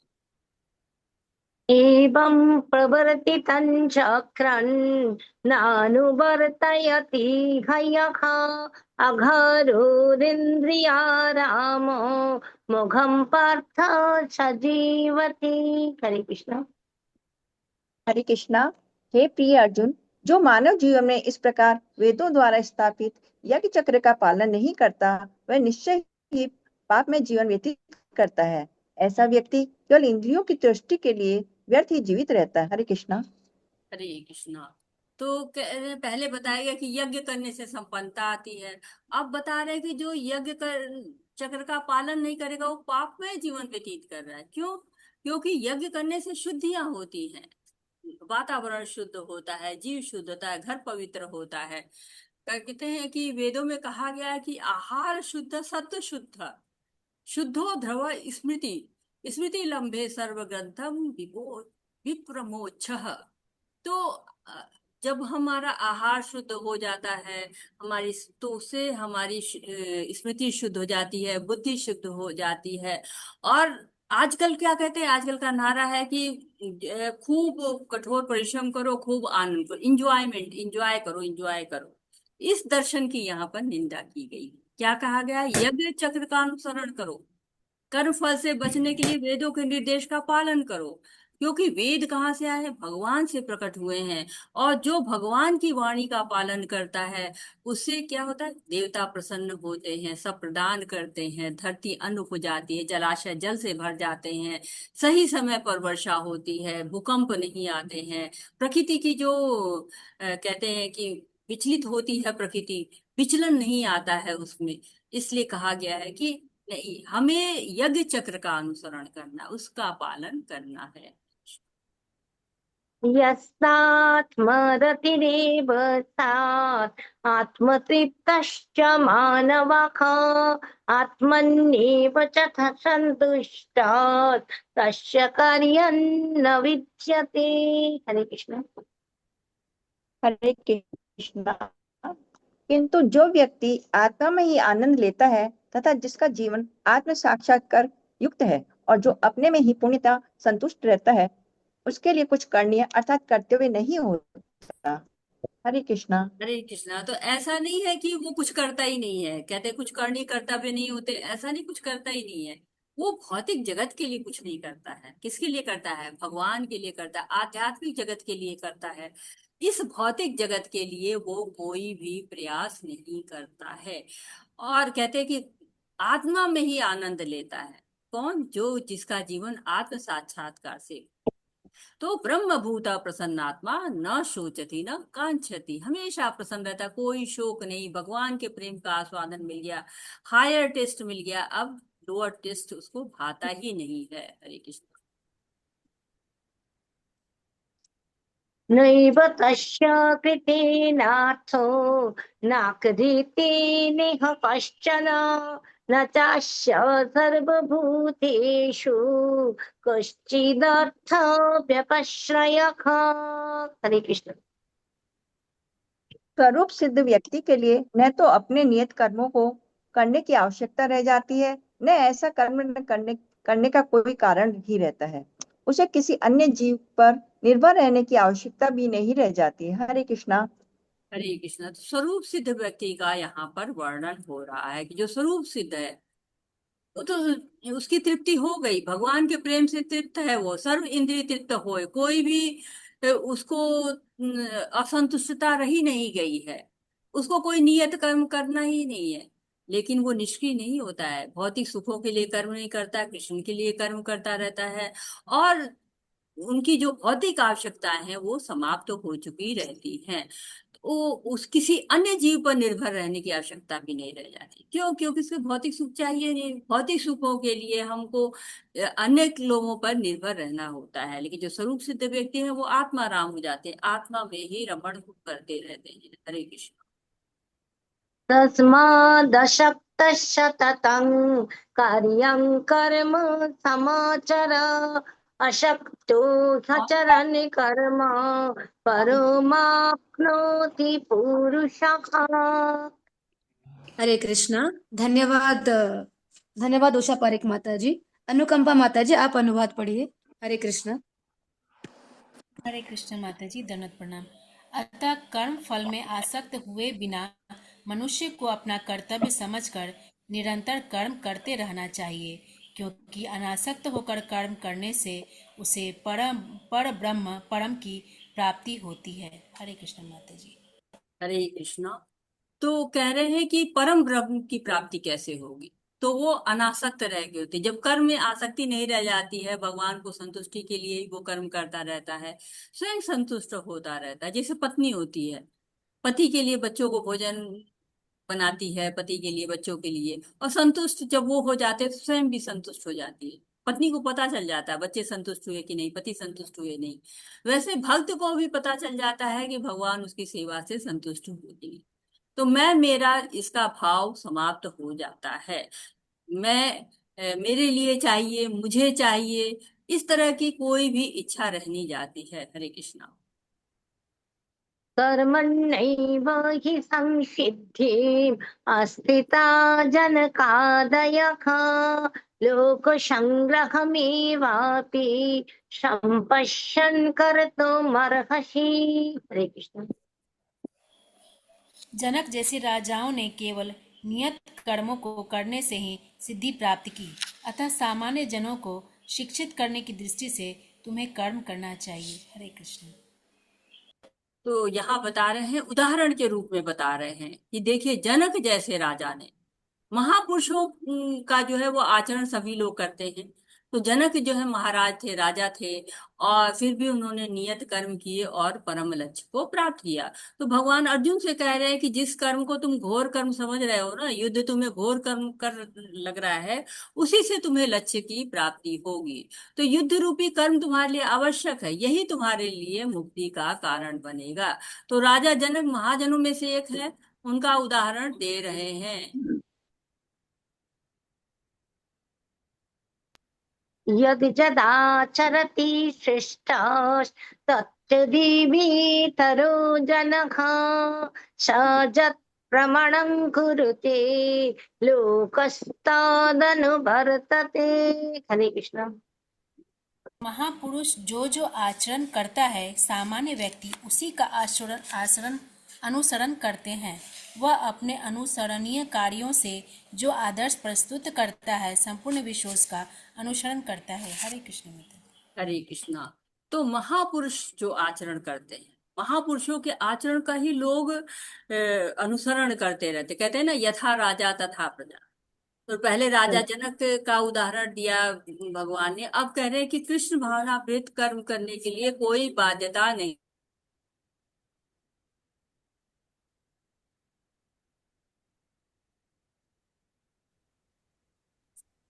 हरे तो कृष्ण उसके माता लिए जी। कोई भी बाध्यता नहीं रहती है, फिर भी लोक शिक्षा के लिए उसको कर्म करना चाहिए। कहते हैं यथा राजा तथा प्रजा। तो प्रजा वही कार्य करती है जो राजा कार्य करता है। कहते हैं कि अधिकारी अगर पथ भ्रष्ट हो जाए, अधिकारी अगर घूस लेता है, तो उसके अधीन जो लोग होते हैं वो भी घूस लेने लगते हैं। अगर अधिकारी ईमानदार रहता है तो उसके अधीनस्थ भी ईमानदार रहते हैं। तो महापुरुष जो होते हैं उनको आदर्श प्रस्तुत करना चाहिए। तो अर्जुन, तुम भी ऐसा आदर्श प्रस्तुत करो ताकि लोग उसका अनुसरण करें। तो माता पिता हैं, शिक्षक हैं, राजा हैं, अधिकारी हैं, उनको उचित आचरण करना चाहिए। हरे कृष्णा। हरे कृष्णा। धन्यवाद अत्रेय माता जी। माधुरी शर्मा माता जी, आप श्लोक पढ़िए। हरे कृष्णा। हरे कृष्ण माता। हरे कृष्ण। नाम पार्थास्ते कर्तव्यं त्रिषु लोकेषु किंचन नान्वाप्तव्यं वाप्तव्यं भर्तें च कर्मणि। हरे कृष्ण। हे पृथा पुत्र, तीनों लोकों में मेरे लिए कोई भी कर्म नियत नहीं है। न मुझे किसी वस्तु का अभाव है और न आवश्यकता ही है, तो भी मैं नियत कर्म करने में तत्पर रहता हूँ। हरे कृष्ण माता जी। अब भगवान क्या कह रहे, अपना उदाहरण दे रहे हैं कि तीनों लोकों में उनके लिए कोई कर्म नहीं है, फिर भी लोक शिक्षा के लिए उनको नियत कर्म करना करते हैं भगवान। भगवान तो सच्चिदानंद है, वो कोई कर्म ना करे तो भी चलेगा, लेकिन भगवान ने उदाहरण प्रस्तुत किया। कैसे? वो गुरु किया, उन्होंने संदीपन मुनि के यहाँ गए और पूरी तरह से शिक्षा प्राप्त की उन्होंने। तो भगवान गुरु करते, इसका मतलब है कि हमें भी गुरु करना चाहिए, हमें भी गुरु की शरण में जाना चाहिए, उनसे हमको ज्ञान लेना चाहिए। तो भगवान कहते जो महापुरुष है उनको उचित आचरण करने चाहिए और उचित कर्म करना चाहिए। मेरे पास कोई अभाव नहीं, कोई आवश्यकता नहीं है, लेकिन मैं तब भी कर्म करता हूं। जो भगवान कर सकते हैं तो हमें तो करना ही चाहिए। हरे कृष्ण।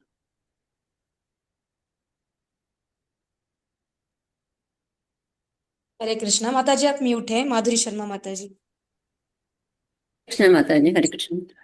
यदि हयं न वर्तेयं जातो कर्मण्य तन्द्रिताः मम वर्तमान अनुवर्तन्ते मनुष्या पार्थ सर्वशः। हरे कृष्ण। हरे कृष्णा। जो धन्यवाद अनुकंपा माता जी। धन्यवाद माता जी। इंदिरा धन्यवाद। धनकर माता जी, आप पढ़िए अनुवाद। हरे कृष्णा। इंदिरा धनकर माता जी, आप म्यूट हैं। पढ़िए माता जी अनुवाद। हरे कृष्ण माता जी। क्योंकि यदि मैं नियत कर्मों को सावधानी पूर्वक ना करूं तो हे पार्थ, ये निश्चित है कि सारे मनुष्य मेरे पथ का ही अनुगमन करेंगे। हरे कृष्णा। हरे कृष्णा। तो कह रहे हैं कि सब लोग मेरे पथ का ही अनुगमन करेंगे, मैं जो है नियत कर्म ना करूं तो। भगवान कह रहे हैं कि मैं इसीलिए नियत कर्म करता हूँ कि लोग मेरा अनुसरण करें, और सावधानी पूर्वक ना करूं तो सोच लीजिए क्या होगा। जितने भी ग्रह नक्षत्र हैं सब इधर उधर डोलने लगेंगे, सब नियत स्थान पे हैं, सब इधर उधर जाने लगेंगे, और साथ ही साथ सब जो है सारे मनुष्य मेरे पथ का ही अनुगमन करेंगे। मैं ना करूं तो कहेंगे जब भगवान नहीं कर रहे हैं तो मैं ही क्यों करूं।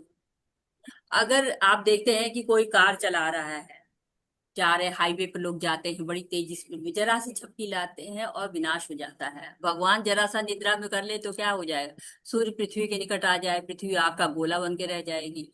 तो भगवान जब सारे कार्य सावधानी पूर्वक कर रहे हैं, जो भी जिम्मेदारी है वो सारा निभा रहे हैं सावधानी पूर्वक, तो हमें भी ऐसा ही करना चाहिए। हरे कृष्णा।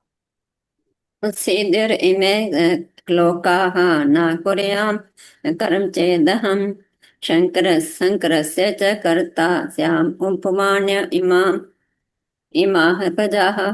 हरे कृष्ण। हरे कृष्णा। यदि मैं नियत कर्म ना करूं तो ये सारे लोग नष्ट हो जाएं। तब मैं अवांछित जन समुदाय अर्थात वर्ण संकर को उत्पन्न करने का कारण हो जाऊंगा और इस तरह संपूर्ण प्राणियों को की शांति का विनाशक बनूंगा। हरे कृष्णा। हरे कृष्णा। तो भगवान कह रहे हैं कि नियत कर्म मैं सावधानी से ना करूं तो क्या होगा, सब लोग मेरे पथ का अनुसरण करेंगे, सारे लोग नष्ट हो जाएंगे और अवांछित जन समुदाय आएगा। तो भगवान सारी चीजों को एकदम स्पष्ट कर रहे हैं कि शांति ही समाप्त हो जाएगी। अगर नियत कर्म मैं न करूं तो सब कुछ नष्ट हो जाएगा, शांति हो जाए, इधर से मैं विनाश का कारण बन जाऊंगा।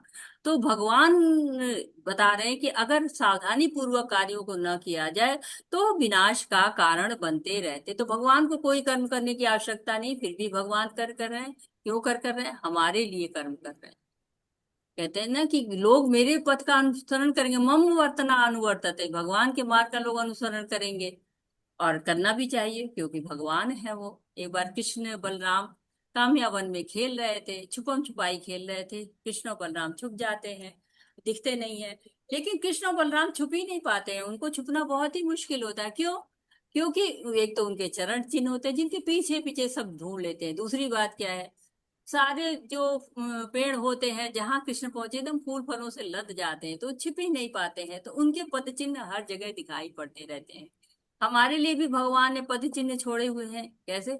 शास्त्रों के रूप में। और भगवान देखिए कि हमारे भी सारथी बने हुए हैं, क्योंकि हमें रास्ता दिखा रहे हैं। सारथी जो है वो सही मार्ग पर पहुंचाता है, सही डेस्टिनेशन में पहुंचाता है।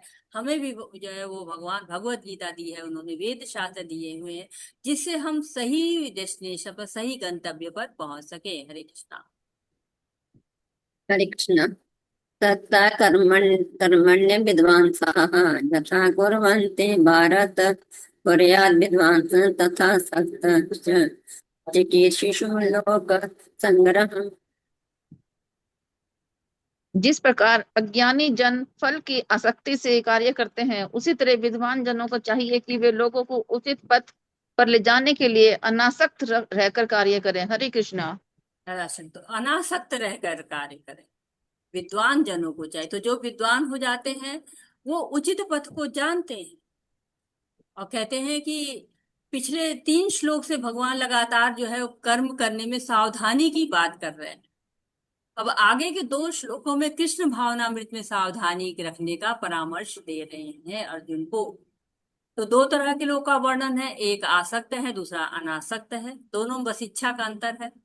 दुर्योधन की इच्छा है कि राज्य का भोग करे, अर्जुन की इच्छा है कि भगवान के लिए कार्य करें।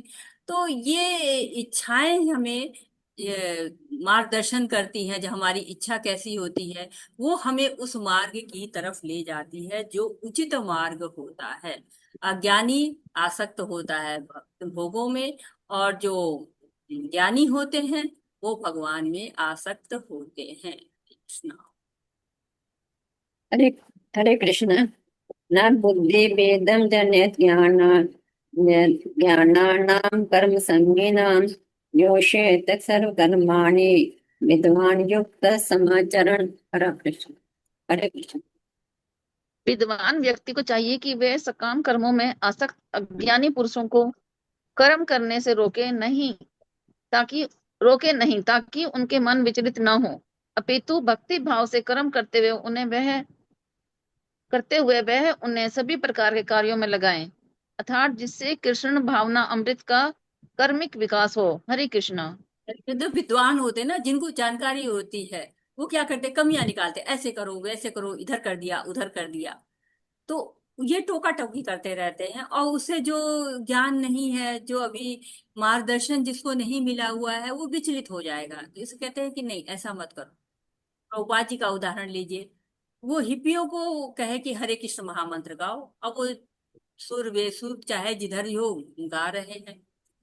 तो प्रभुपाद जी उनको टोकते नहीं थे, धीरे धीरे तरीके से उनको प्रसादम खिला के श्रवण कीर्तन के माध्यम से भक्ति में लेकर आए। तो कितना मुश्किल काम है। 10,000 शिष्य बनाए उन्होंने बहुत ही कम समय में। 70 साल की उम्र थी, धन भी कम था, समय कम, धन कम। तो कितना मुश्किल होता है कोई कार्य करना। लेकिन प्रभुपाद जी ने इतना मुश्किल कार्य कैसे किया? बस उनको टोका टाका नहीं, जैसे कर रहे हैं, कम से कम भक्ति तो कर रहे हैं। और उस तरह से करते हुए उन्होंने उनको जो हिप्पी थे उनको हैप्पी बना दिया। हरे कृष्णा।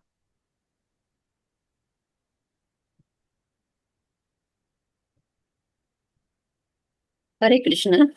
हृदय क्रियमाणानि गुणे कर्माणि सर्वशः कार्मिकोडात्मा कर्ता अहमिति मन्यते। हरे कृष्ण। हरे कृष्णा। जी धन्यवाद इंदिरा माता जी। धन्यवाद पूजा माता कुमारी माता जी। हाँ, पूजा कुमारी माता जी आप पढ़िए अनुवाद। हरे कृष्ण माता जी। जीवात्मा अहंकार के प्रभाव से मोहग्रस्त होकर अपने आप को समस्त कर्मों का कर्ता मान बैठता है, जबकि वास्तव में वे प्रकृति के तीनों गुणों द्वारा संपन्न किए किए जाते हैं। हरे कृष्ण। हरे कृष्णा। तो बहुत महत्वपूर्ण श्लोक है और हमेशा यूज करते हैं सब लोग, आचार्य लोग। प्रकृति क्रियामाणानि, जो प्रकृति है ना वही सारे कार्य करती है। कैसे करती है? गुणों के अनुसार करती है। लेकिन जीवात्मा क्या है, वो सोचती है मैं ही सारे कार्य कर रहा हूँ। और कार्य कौन कर रहा है? प्रकृति के गुण कर रहे हैं। तो ये क्या है, एक तरह से भ्रम में रहते हैं। अहंकार विमूढ़ आत्मा अहंकार से युक्त रहती है। आत्मा क्या है? परमात्मा का शाश्वत अंश है, लेकिन उसको अहंकार होता है कि मैं हूँ, मैं खाता हूँ, मैं पीता हूँ, मैं चलता हूँ, मेरा नाम, मेरा परिवार, मेरा देश, मेरे बच्चे। तो ये क्या होता है? स्वयं को कर्ता मान लेना, सारे कर्मों को कर्ता मान लेना। तो जब हम करता है तो कर्म बंधन है। जब हम कर्म कर रहे हैं तो अच्छा कर्म होगा तो प्रशंसा मिलेगी, बुरा कर्म होगा तो डांट पड़ती है ना घरों में। उसी तरह से हमको बंधन मिलता ही मिलता है, चाहे पुण्य का बंधन हो चाहे पाप का बंधन हो, बंधन तो मिलता ही मिलता है। तो ये श्लोक एक तरह से कंठस्थ करने के योग्य है कि सारे कार्य हमें जो है वो कर्म बंधन से तभी मुक्त कर सकते हैं जब हम भगवान को समर्पित करें, क्योंकि हर कार्य हमारा तीन गुणों के अधीन होता है। हम केवल माध्यम मात्र होते हैं। भगवान कहते हैं नानक गुणभ्य कर्तारम यदा दिष्टानुपि पश्यति गुणेभ्यश्च परम वेति मद भावा सोधि गच्छति। तो गुणों के अतिरिक्त कोई करता है ही नहीं है। ये जो जान जाता है ना वही भगवान को जानता है। जैसे बच्चा होता है मिठाई के पीछे भागता रहता है, वैसे ही जीवात्मा भोग के पीछे भागती रहती है। लेकिन भागना कहाँ चाहिए? भगवान के पीछे भागना चाहिए कि भगवान मुझे अपनी शरण में ले लो, मुझे सही मार्ग दिखाओ। हरे कृष्णा। हरे कृष्ण। तद्वित्तु महाबाहो विभाग्यः गुणगुणेषु वर्तन्ते इति मत्वा न संजते। हरे कृष्ण। हरे कृष्ण। हे महाबाहो, भक्ति भावमय कर्म तथा सकाम कर्म के भेद को भली भांति जानते हुए जो परम सत्य को जानने वाला है, वह कभी भी अपने आप को इंद्रियों में तथा इंद्रिय तृप्ति में नहीं लगाता। हरे कृष्ण। हरे कृष्ण। तो ऐसे व्यक्ति का वर्णन है जो परम सत्य को जानता है। तो परम सत्य के तीन स्तर होते हैं, कौन कौन से होते हैं? कोई बताएगा? परम सत्य ब्रह्म के परमात्मा और भगवान। ब्रह्म, परमात्मा और भगवान। तो ये क्या है? ये परम सत्य के तीन रूप हैं। और दूसरी बात है कि भक्ति भाव के कर्म, अर्थात जो कर्म भगवान के लिए किए जाते हैं, और दूसरे तरह के जो सकाम कर्म होते हैं वो स्वार्थ के लिए किए जाते हैं। तो ये दोनों के बीच जो अंतर समझ जाता है ना, वो कभी भी अपने आप को इंद्रिय विषयों में नहीं लगाता है। वो दूर रहता है उनसे कि इंद्रिय विषयों की तृप्ति है वो तो कभी समाप्त ही नहीं होने वाली है। और हमको क्या करना है? परम सत्य को प्राप्त करना है। हरे कृष्णा। हरे कृष्ण। प्रीते गुण सम्मूढ़ाः सज्जन्ते गुण कर्मसु तान् कृत्स्नविद बन्धान् कृत्स्नविद न विचाल्येत। हरे हरे कृष्ण। कृष्णा। हरे कृष्णा। माया के गुणों में मोहग्रस्त होने पर अज्ञानी पुरुष पूर्णतया भौतिक कार्य में संलग्न रहकर उनमें आसक्त हो जाते हैं। यद्यपि उनके ये कार्य उनमें ज्ञानाभाव के कारण अधम होते हैं, किंतु ज्ञानी को चाहिए कि उन्हें विचलित न करे। हरे कृष्ण। हरे कृष्ण। तो प्रकृति गुण सम्मूढ़ा, मूढ़ है वो। कैसे? भौतिक पहचान से, भौतिक पहचान के पीछे भागते रहते हैं, मोहग्रस्त हुए हैं प्रकृति के तीन गुणों से। सांसारिक भोग सब कुछ होता है। आप कहिए भक्ति करो तो समझ ही नहीं आएगा। कहते हैं कि नौकरी में आनंद है, अभी अगले साल प्रमोशन करना है, उसके लिए यत्न करना है, थोड़ा दूसरी जॉब लेनी है। लेकिन जीवन का उद्देश्य क्या है? जीवन का उद्देश्य भगवान को प्राप्त करना है, तो ये अज्ञान है। भगवान का ज्ञान ही असली ज्ञान है। जब हमको ये पता चल जाए कि भगवान के पास जाना है, भगवान के धाम जाना है, तो वो सही ज्ञान होता है। तो ऐसे लोग जो कि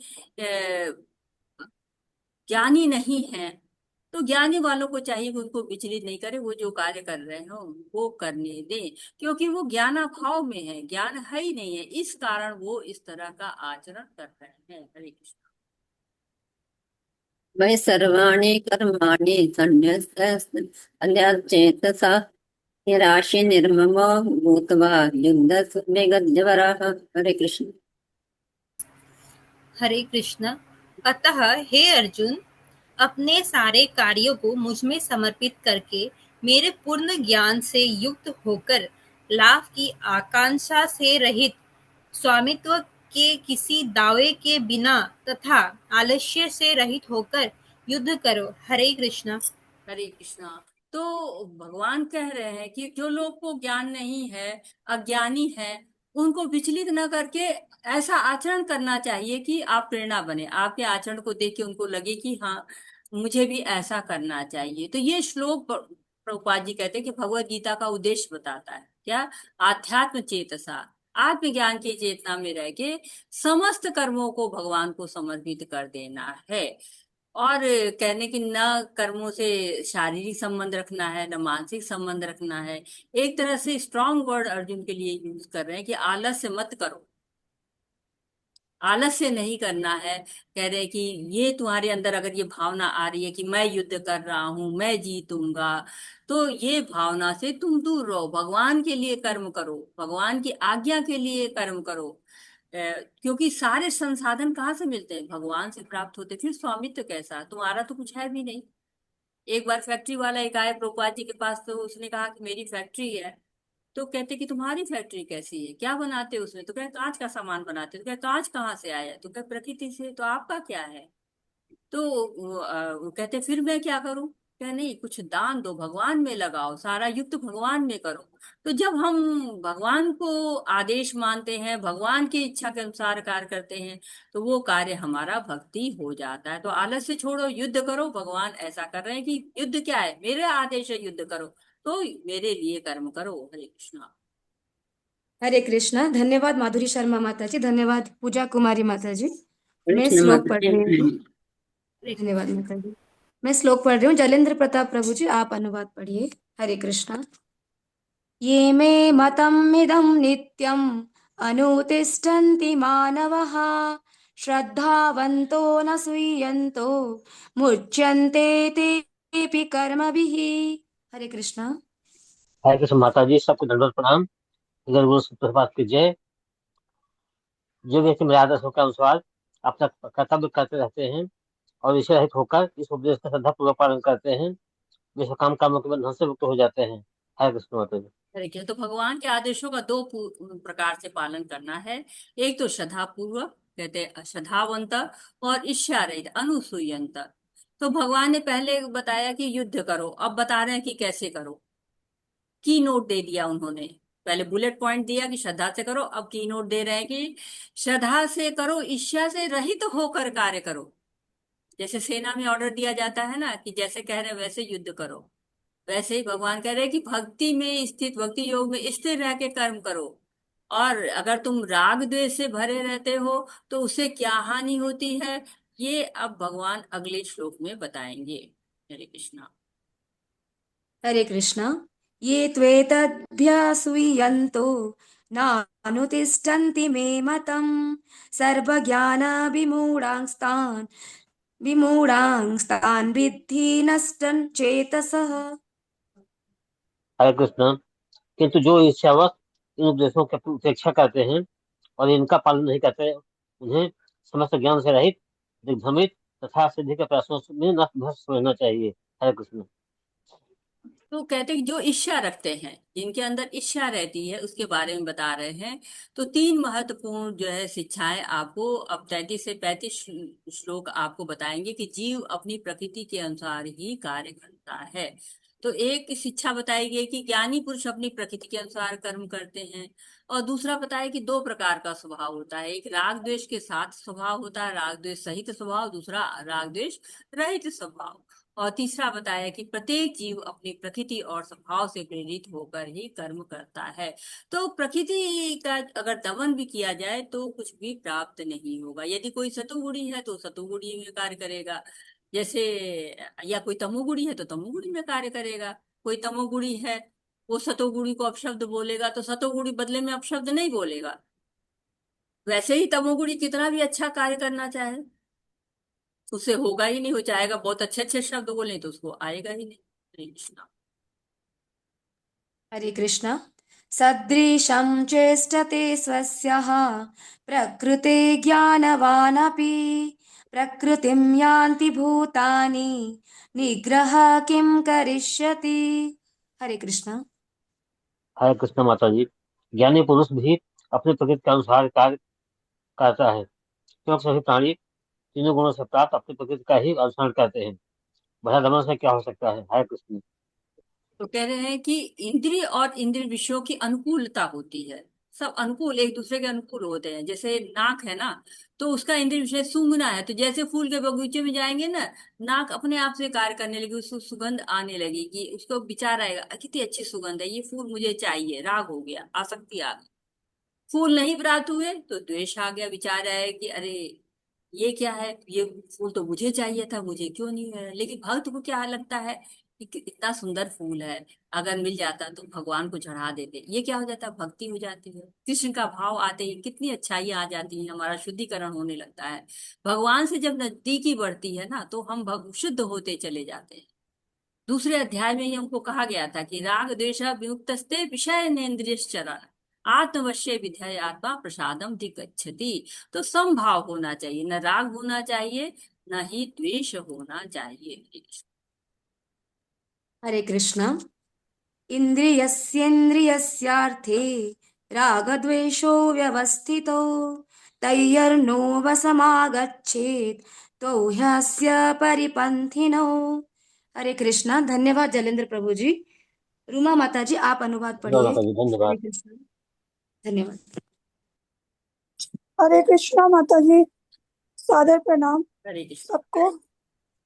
प्रत्येक इंद्रिय तथा उसके विषय से संबंधित राग द्वेष को व्यवस्थित करने के लिए नियम होते हैं। मनुष्य को ऐसे राग के वशीभूत नहीं होना चाहिए, क्योंकि ये आत्म साक्षी के मार्ग में अवरोधक हैं। हरे कृष्ण। हरे कृष्ण। तो जब राग और द्वेष से हम मुक्त हो जाते हैं तो स्वधर्म है, पर धर्म है, ये सब स्वतः स्पष्ट होने लगता है, पता चलने लगता है। स्वधर्म का पालन करना श्रेष्ठ कहा जाता है, पर धर्म का आचरण करने वाला अनिष्ट समझा जाता है। तो स्वधर्म यानी नियत कर्म, हो सकता है कि उसमें त्रुटि हो कुछ नियत कर्म करने पर, परंतु पर धर्म करने से तो अच्छा है ना, स्वधर्म करते हुए मृत्यु को प्राप्त कर लेना। अन्यों का अनुकरण करना ठीक नहीं है। और यदि पूर्ण रूप से कृष्ण भावनामृत हो जाते हैं, तब हम जान जाते हैं कि दिव्य जगत में कोई भी भेदभाव नहीं होता है। वहां पर इस तरह का कोई भी स्वधर्म पर धर्म ऐसी व्यवस्था नहीं होती है। इसलिए हमको अपने स्वधर्म का पालन करते करते पूर्ण सिद्धि के लिए प्रयास करना चाहिए। हरे कृष्णा। हरे कृष्ण। श्रेयान् स्वधर्मो विगुणः परधर्मात् स्वनुष्ठितात् स्वधर्मे निधनं श्रेयः परधर्मो भयावहः। हरे कृष्ण। हरे कृष्ण। अपने नियत कर्मों को दोषपूर्ण ढंग से संपन्न करना भी अन्य अन्य के कर्मों को भली भांति करने से श्रेष्ठकर है। स्वयं कर्मों को करते हुए मरना पराये कर्मों में प्रवृत्त होने की अपेक्षा श्रेष्ठकर है, क्योंकि अन्य किसी के मार्ग का अनुसरण भयावह होता है। हरे कृष्ण। हरे कृष्ण। तो अपने स्वधर्म का पालन करें, इसकी विशेषता बता रहे हैं भगवान कि स्वधर्म अपने नियत कर्म, स्वधर्म क्या होता है? वर्णाश्रम के अनुसार हर जो वर्ण होता है, हर आश्रम होता है, उसका नियत कर्म होता है। तो जो हमारा वर्ण है, जो हमारा आश्रम है, उसके अनुसार जो हम कर्म करते हैं वो श्रेयस्कर है। तो पराये कर्मों को हम दूसरे के वर्ण, दूसरे के आश्रम का कार्य करने, तो कभी भी हम उसमें पूर्णता नहीं प्राप्त कर सकते। क्यों? क्योंकि गुणों के अनुसार हमको वो वर्ण मिला हुआ है, वो आश्रम मिला हुआ है, भगवान ने दिया हुआ है। चातुर्वर्ण में आश्रितम गुण कर्म विभाष, गुण और कर्म के अनुसार हमको दिया गया है, तो उसमें हमें सफलता नहीं मिल रही, उसमें कुछ कमी भी रह जा रही है, तो हमें उसी को करना चाहिए। पर धर्म करना भयावह हो सकता है। हरे कृष्ण। हरे कृष्ण। अर्जुन उवाच अथ केन प्रयुक्तोऽयं पापं चरति पूरुषः अनिच्छन्नपि वाष्णेय बलादेव नियोजितः। हरे कृष्ण। हरे कृष्ण। अर्जुन ने कहा, हे कृष्ण वंशी, मनुष्य ना चाहते हुए भी पाप कर्मों के लिए प्रेरित क्यों होता है? ऐसा लगता है कि उसे बलपूर्वक उनमें लगाया जा रहा हो। हरे कृष्ण। ठीक है, तो 36 से लेके 40 तक के 3 तक के श्लोक हमको बताएंगे कि हम काम जो है वो हमारा सबसे बड़ा शत्रु है, और काम पर हम कैसे विजय प्राप्त कर सकते हैं। तो हमें अनुभव होता है, कई बार ऐसा हमको लगता है कि हम तो ये कर्म करना ही नहीं चाहते, फिर भी हो रहे हैं। क्यों? क्योंकि हम भौतिक कलमश से युक्त है ना। जब हम भौतिक कलमश से मुक्त हो जाते हैं, तब हम समझ जाते हैं कि हम भगवान के अंश हैं, शुद्ध हैं। भौतिक सृष्टि के संपर्क में आते ही माया का प्रभाव होता है, माया का प्रभाव हमें पाप कर्मों की ओर प्रेरित करता रहता है। हरे कृष्ण। हरे कृष्ण। श्रीभगवानुवाच काम एष क्रोध एष रजगुणसमुद्भवः महासनो महापाप्मा विद्धयेनामिह वैरिणम्। हरे कृष्ण। हरे कृष्ण। श्री भगवान ने कहा, हे अर्जुन, इसका कारण रजोगुण के संपर्क से उत्पन्न काम है, जो बाद में क्रोध का रूप धारण करता है, और जो इस संसार का सर्वभक्षी पापी शत्रु है। हरे कृष्ण।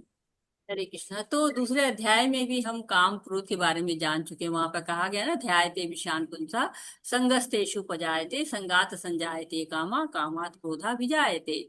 तो जीव जैसे ही भौतिक सृष्टि के संपर्क में आता है, रजोगुण की संगति से उसकी कामनाएं बढ़ने लगती, कामनाएं जो है वो दिखाई देने लगती। जैसे दूध है, दूध में थोड़ी सी दही डाल दी जाती है तो वो दही में कन्वर्टेड हो जाता है। वैसे कामनाओं की पूर्ति जैसे ही नहीं हुई ना, वैसे क्रोध आना शुरू हो जाता है। बच्चे को खिलौना चाहिए, नहीं मिला हाथ पैर पटकना शुरू कर देता है।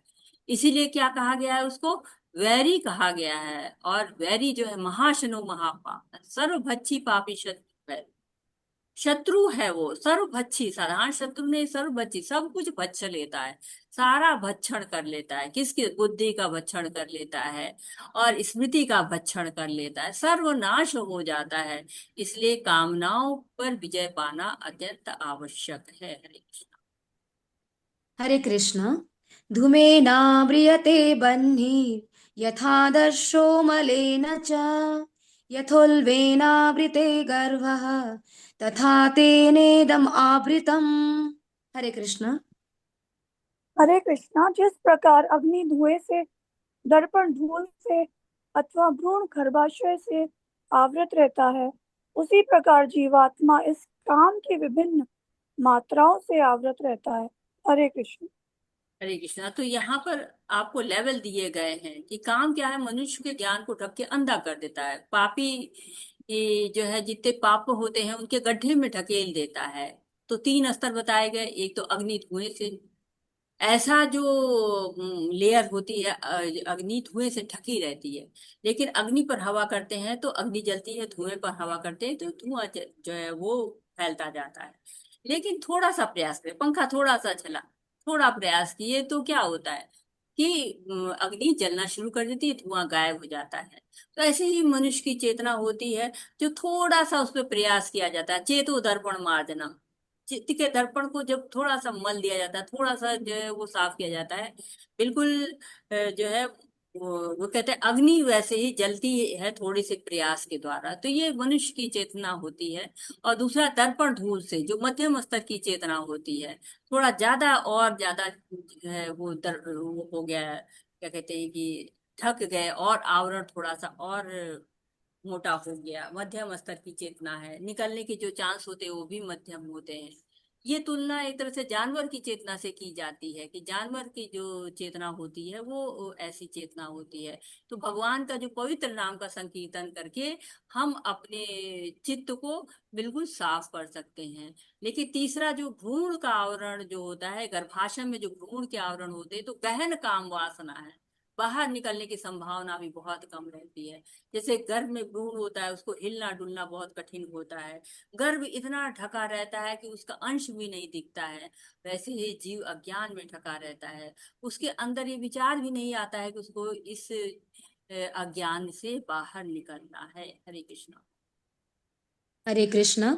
आवृतं ज्ञानमेतेन ज्ञानिनो नित्यवैरिणा कामरूपेण कौन्तेय दुष्पुरेणानलेन च। हरे कृष्णा। धन्यवाद रुमा माता जी। भावेश प्रभु जी धन्यवाद। आप पढ़िए। भावेश प्रभु जी आप अनुवाद पढ़िए। धन्यवाद। इस प्रकार ज्ञान में जीवात्मा की शुद्ध चेतना उसके काम रूपी नित्य शत्रु से ढकी रहती है, जो कभी भी तुच्छ नहीं होता और अग्नि के समान जलता रहता है। हरे कृष्णा। तो ये उपमा एक तरह से आप देखेंगे कि मनुस्मृति में दी गई है ये उपमा। और जो हम पहले इसके पहले वाले जो श्लोक थे उसमें पढ़ा था हमने, जो ये उपमाएं आपको दिया गया था, जिस प्रकार अग्नि धुएं से, दर्पण धूल से और भ्रूण गर्भाशय से आवृत रहता है, तो ये उपमा दी गई थी और मनुस्मृति में। और इसमें बताया गया कि काम क्या है, अग्नि के समान है। जो हमने प्रेजेंट श्लोक पढ़ा कि काम क्या है, अग्नि के समान होता रहता है, जलता रहता है काम, कभी भी संतुष्ट नहीं होता है। अग्नि में क्या होता है, जितनी भी घी डालो बढ़ता जाता है, वैसे काम को जितना तुष्ट करने की कोशिश करो और बढ़ता जाता है। कामनाओं की पूर्ति करने से और होता है कि थोड़ा आनंद मिला, लेकिन फिर और कामनाएं हो गई, फिर और कामनाएं, अंत में क्या होता है, कष्ट ही होता है, क्योंकि सारी कामनाएं तो पूरी नहीं हो सकती है ना। वैसे जैसे खुजली होती है ना, थोड़ा सा खुजलाओ तो थोड़ा आनंद निकले मिलेगा, फिर धीरे धीरे और खुजलाओ, रक्त निकल आता है, घाव हो जाता है। लेकिन उसका कैसे उपाय क्या है कि भगवान का ज्ञान मिल गया तो काम भावनाओं से मुक्ति हो सकती है। हरे कृष्णा। हरे कृष्ण। इन्द्रियाणि मनोबुद्धिः अस्याधिष्ठानमुच्यते एतैर्विमोहयत्येष ज्ञानम् आवृत्य देहिनम्। हरे कृष्ण। इंद्रिया, पढ़िए मन प्रभु। तथा बुद्धि इस काम के निवास स्थान है। इनके द्वारा ये काम जीवात्मा के वास्तविक ज्ञान को ढककर उसे मोहित कर लेता है। हरे कृष्णा। तो यहाँ बताया गया कि काम, पहले बताया कि काम शत्रु है और हमें उसका नाश करना है, लेकिन नाश कैसे करें, पता तो चले रहता कहाँ है, तब तो नाश करें। कहाँ घर बना के बैठा हुआ है, पहले वहां तो जाए हम। तो इंद्रिया, मन, बुद्धि काम के निवास स्थान है। केंद्र बिंदु मन है, जो इंद्रिय के भाव को प्रकट करता रहता है। और शरण कहाँ ली है काम ने, मन और इंद्रियों के पास जो बुद्धि होती है ना, वो उसकी राजधानी है। बुद्धि क्या है, आत्मा के पड़ोसन है, तो पड़ोसी आत्मा प्रभावित हो जाती है और अहंकार का जन्म हो जाता है। मन इंद्रियों से दोस्ती कर लेता है, या आप कह दीजिए कि पराजित कर लेता है, और आत्मा को भोग की लत पड़ जाती है, और उसी भोग से उसको सारे सुख का अनुभव होने लगता है। तो एक तरह से अब कहते हैं कि काम का अब निवास स्थान पता चल रहा है, और काम पर कैसे विजय प्राप्त की जाए ये हम कल जानेंगे। और आज हम यहीं पर रुकते हैं। वाछाकल्पतरुभ्यश्च कृपासिन्धुभ्य एव च पतितानां पावनेभ्यो वैष्णवेभ्यो नमो नमः। अनंत कोटि वैष्णव वृंद की जय। शील प्रभुपाद की जय। हरे कृष्णा कृष्णा कृष्णा कृष्णा हरे कृष्णा। हरे। या कोई त्रुटि सुधार है तो मोस्ट वेलकम। हरे कृष्णा। हरे कृष्णा माता जी। हरे कृष्णा जी। माता जी हरे कृष्णा। धन्यवाद प्रणाम। हरे कृष्णा। आप हैंड रेज कर सकते हैं, आपका कोई प्रश्न हो तो। ज्ञानेश प्रभु जी हरे कृष्ण। हरे आप कृष्ण माता जी। जी हरे कृष्ण।